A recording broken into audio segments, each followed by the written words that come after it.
thanks for joining me here in the attic. So pull up a chair, grab your favorite beverage, and we'll get to crafting and memory keeping. Welcome to day 11 of Fairy Wings and Forgotten Things. If this is your first time here, all the information for this collaboration is down in the description box, and there is a playlist where you can catch up on everything from beginning to now. So without further delay, I'm going to jump on in. We are on day 11, so this is my official day. So be sure to be on the lookout here in my video for your official prompt and your fairy token for the day. Professor Fernscribe today is going into the world of the Autumn Fae. Today I'm going to be working with one of the kits. There were 6 kits that were available from different designers in this collaboration, and today I am working with the Autumn Fae kit from Leslie at Chaos is Creation, and the link is down in the description box where you could go over and pick up this kit if you would like to follow along with this.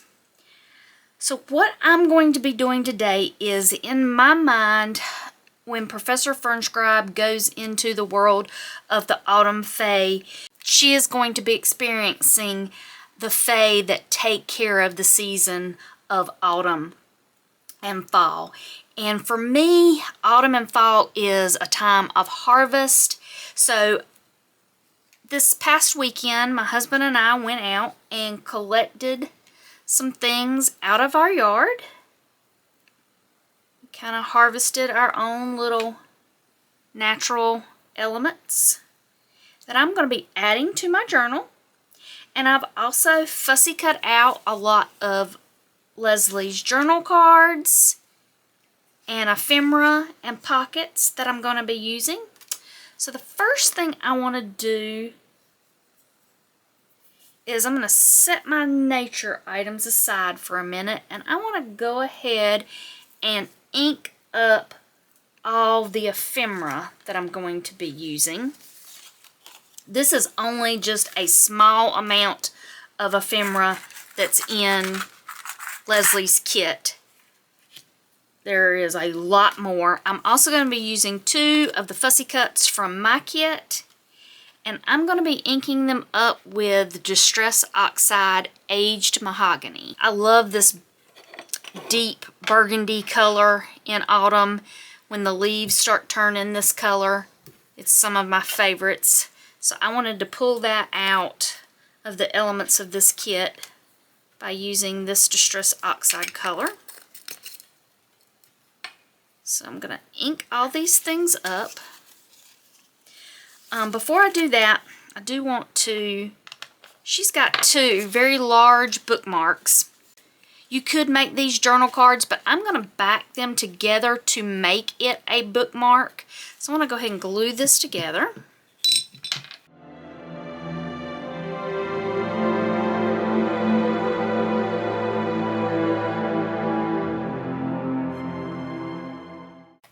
So now I'm going to start inking up all my ephemera. Fall is my favorite time of year, so I absolutely love everything about this kit. And as many of you know, my daughter's name is Autumn. So one more reason that this kit called to me to work with it. We are in the South. Normally our fall and autumn season starts much later than a lot of areas, but we have pleasantly been having some cooler temperatures than normal around here. Been very happy about that.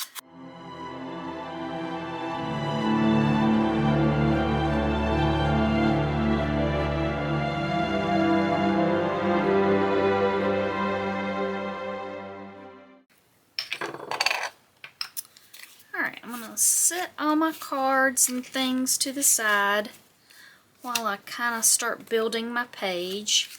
Some of my projects I've been doing have been pretty involved, so I want to do a few here now that are a little more beginner friendly for people that are following along with the collaboration that maybe just started into junk journaling or journaling. I know it's kind of controversial as to whether junk journaling is only using junk to create journals. So I normally say journaling, but the world of junk journaling, I think, is whatever you want it to be. I know that's a little controversial. That's just my thought on that. But I want to do some stacked pockets here.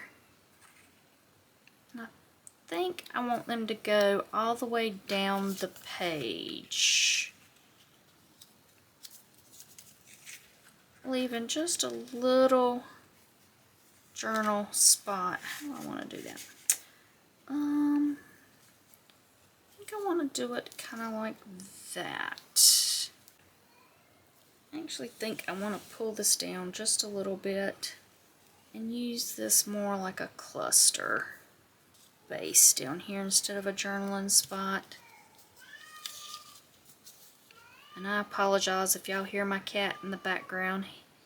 It's getting close to dinner time. It is not his dinner time yet, but it's getting close and he's getting kind of vocal. You could stack these pockets closer together and not fill up this whole page if your journal is smaller. Mine, I've got a lot of landscape here since I am using an old scrapbook style album to create my journal, so I'm stretching that out a little bit. So I think that's how I want to do that. So I'm going to start by laying my first one down first. I'm going to grab a pencil and just kind of mark where I want that.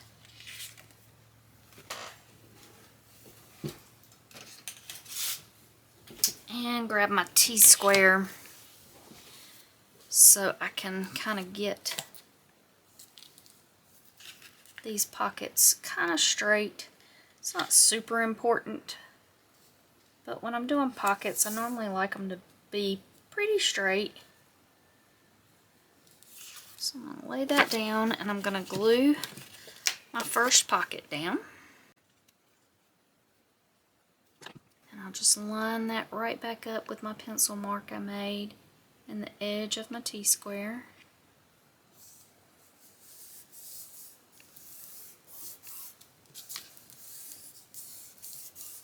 Okay. And then I'll add my glue to the next pocket.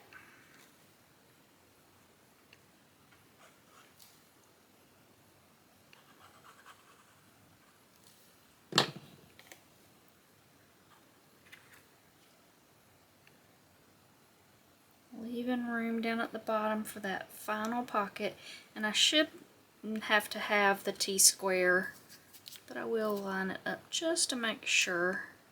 You should be able to follow the edge of that other card at this point. And then the final and third pocket. The way I'm going to lay this page out, even if you didn't have this kit, it would be fairly easy for most beginners to start with something like this, because you can kind of take any scrapbook paper or kit that you have.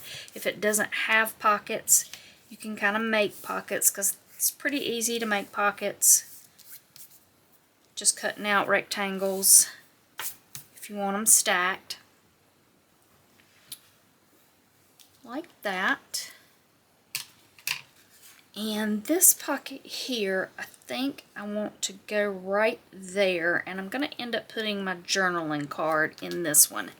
I am going to grab my scoreboard real quick and score the flaps for this.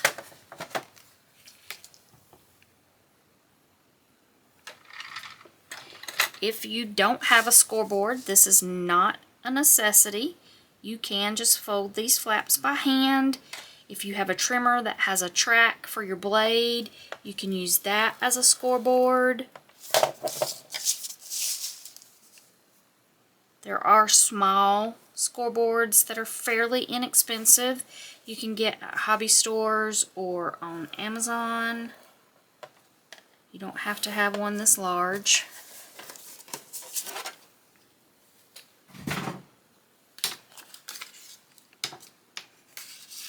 Fold these and burnish my flaps down.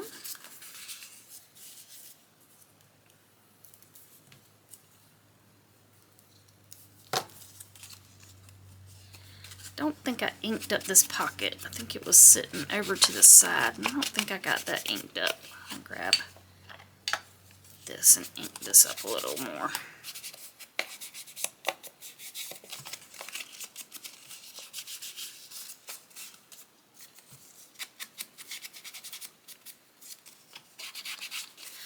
I'm going to try to do this one with minimal embellishing.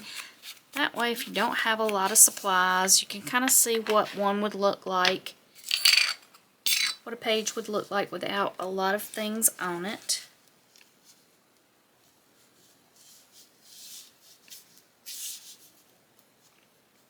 I'm going to put that right there. These base parts of my page did come from Leslie's kit. I just tore around them and inked with the Distress Oxide Vintage Photo. You could use any ink of choice if you want to ink around your photo, your pictures or images. You don't have to ink it all.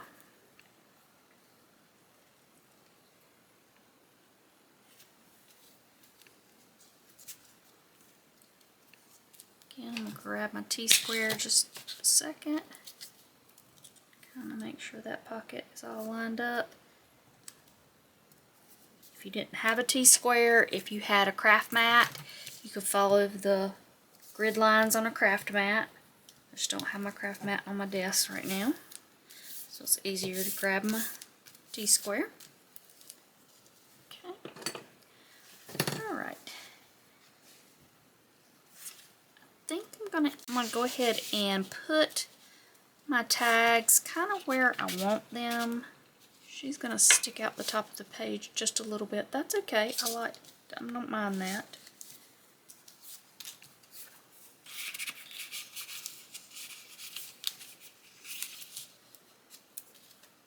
I think I want to put this over here and use that as my base for my Autumn Fae label.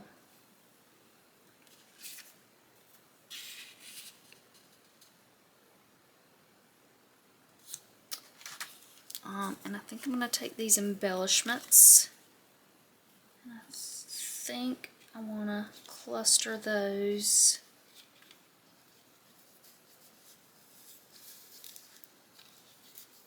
in the corner here.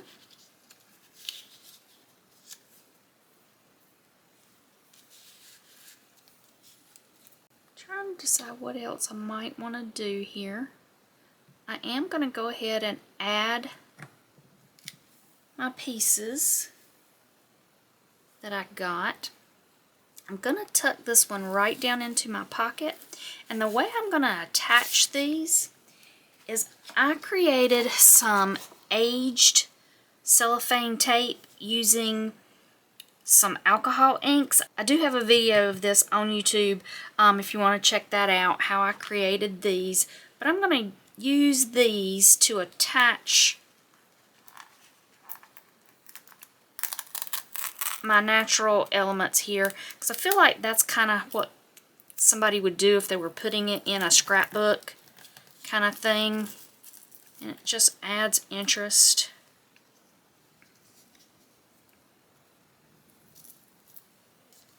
And then I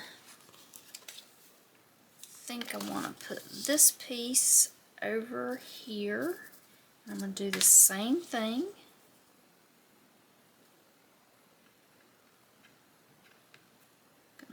Add a little longer piece here.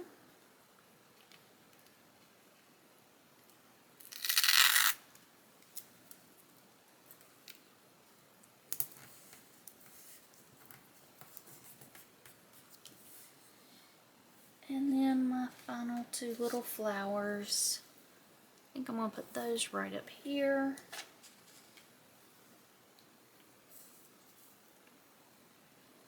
And use some smaller tape here.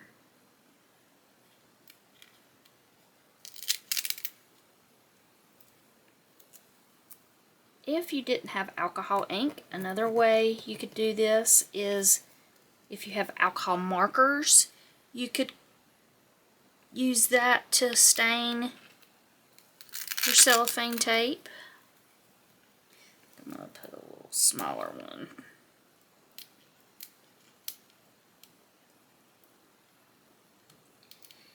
And I purposely tore this tape to make it look like it was aged. I think I like that. I think I'm going to carry that same thought with the tape over here. I am going to glue this card down, but I'm going to put tape on it to where it also looks like the tape is holding it. Grab my tape again.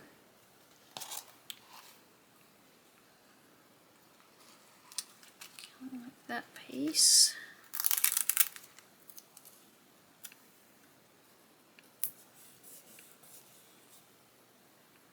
And let's do this one.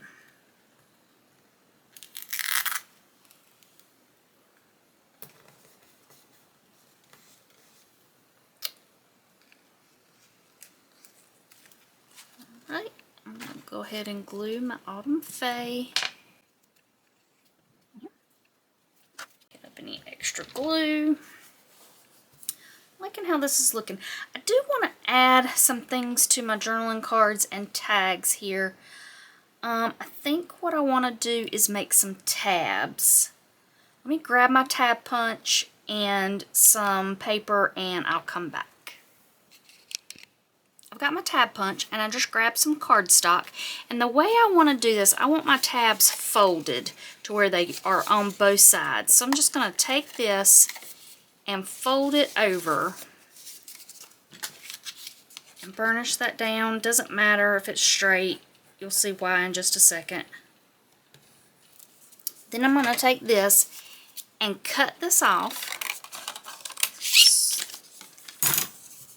And then I'm going to put it in my tab punch. And when I put it in there, I have to fiddle with it just a little bit because I got some thicker card. I want to do it to where the edge of my cardstock doesn't go quite to the edge of the cut edge of the punch. That way it stays folded. Get it over like that and bring it down. See if you can see that to where it's not quite at the edge of that punch. That way when you punch it out, you've got a folded tab now.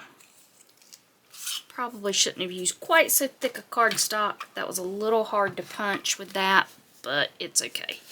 I'm going to do that 2 more times for my other cards.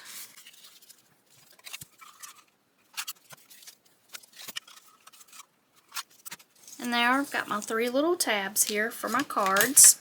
I'm just going to ink these up with that aged mahogany. If you didn't have a tab punch, you could kind of cut out a circle, fold that over, and use that like a tab. You don't have to have a tab on it at all. It was just something I wanted to do to add a little bit of interest to my cards. I'm just going to glue these right on to the top of my card. Try to get it straight. There's one.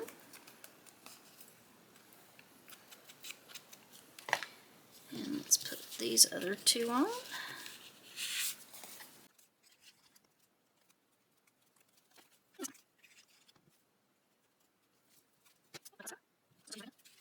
And now what I think I want to do with the bookmark is I'm going to use a hole punch.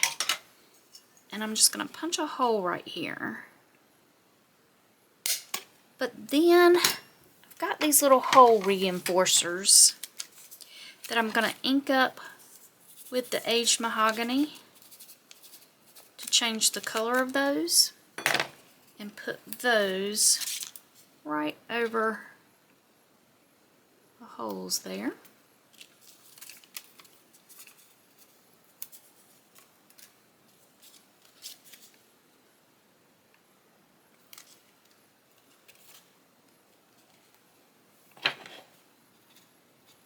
And I didn't get it lined up perfectly, so I'm just going to use my ink to cover that up just a little bit, so you can't see that now.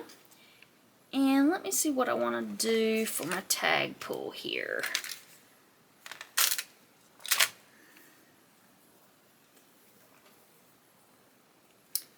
Got a little bit of this material. I think I'm going to end up using that. Let's see if it's big enough to tie. Trying to use up scraps that was on my desk without having to get up and get anything else. This might not be big enough.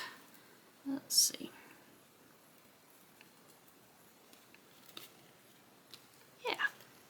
Okay. There we go. So tuck her right back in there. Got my tags there.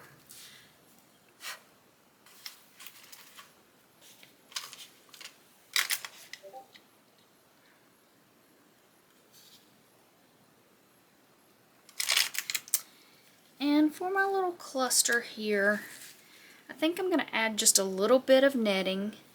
I'm trying to use things that would be fairly easy to find if you were trying to recreate this.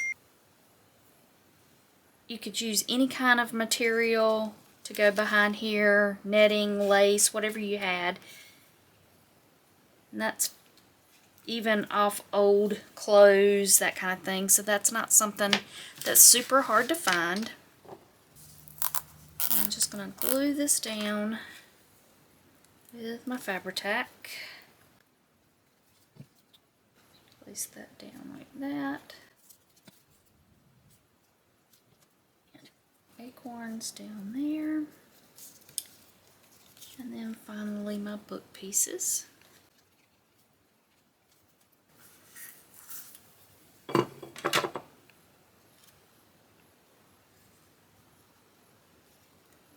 Lay that just like that. Alright, that all down, and our page is almost done. So it is time to reveal what your prompt and token is today, if you haven't already discovered. Today, in the world of the autumn fairies, our prompt token is the acorn. The prompt on the prompt list, if you find acorn, is include or use something from nature. So this is where I added my embellishments that I collected from my yard. Those are my natural elements that I did for my prompt. And I'm going to go ahead and ink this card up. We'll stamp for day 11 and we'll be almost finished. This is just a little easy project that I wanted to show you that everything in journaling, paper crafting doesn't have to be super complicated. You can put together a pretty page journal pretty simply or very elaborately. It is all what you want it to be. So if you're a beginner, please don't get overwhelmed by trying to do things that might be out of your comfort zone right at the beginning.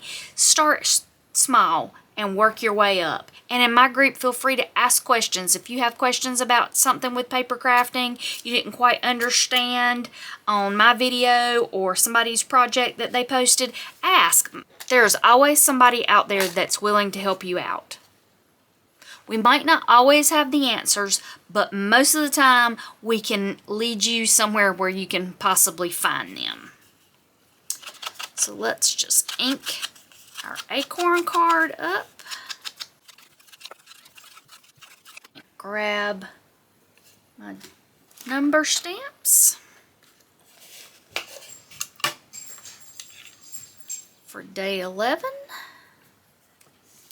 Get that all stamped in, and we'll see what Professor Fernscribe has to tell us today about being in the world of the autumn fairies. So let's see what Professor Fernscribe has to tell us today. Day 11, World of the Autumn Fairies. The acorn. Environmental notes. Temperate forest, suffused with late autumn color. Crisp air, ground littered with golden and scarlet leaves. Streams slow, their surfaces dappled by constant fall of foliage. Cultural observations. The autumn fairies differ from their brownie kin, taller, winged, cloaked in hues of russet and ochre. Their society revolves around cycles of harvest, rest, and remembrance. Rituals observed, twilight dances, scattering acorns in centric circles around oak groves. Artifact notes. The acorn measures 3 centimeters, shell mottled bronze, cap veined with silver. Faint pulse suggests a seed heart. Hypothesis: a seed of memory capable of sprouting visions when planted in prepared soil. Narrative encounter. Beneath a great oak, I watched the fairies encircle me, scattering acorns in a rhythmic pattern like a living mandala. From their circle, a single acorn was pressed into my hand. At first ordinary, it warmed in my palm. I felt a steady pulse like a heartbeat. This was not merely a seed, but a vessel of potential memory waiting to germinate with earth and time. So that ends day 11 in Fairy Wings and Forgotten Things. I hope you'll come back and join us again to see where Professor Fernscribe heads tomorrow. So be sure to hit the subscription button and the notification bell. And if you're liking the content you're seeing here, hit that like button. It really does help the channel out. And come join us over in the Addicts Facebook group as we continue on our scavenger hunt of Fairy Wings and Forgotten Things. So until next time, y'all take care.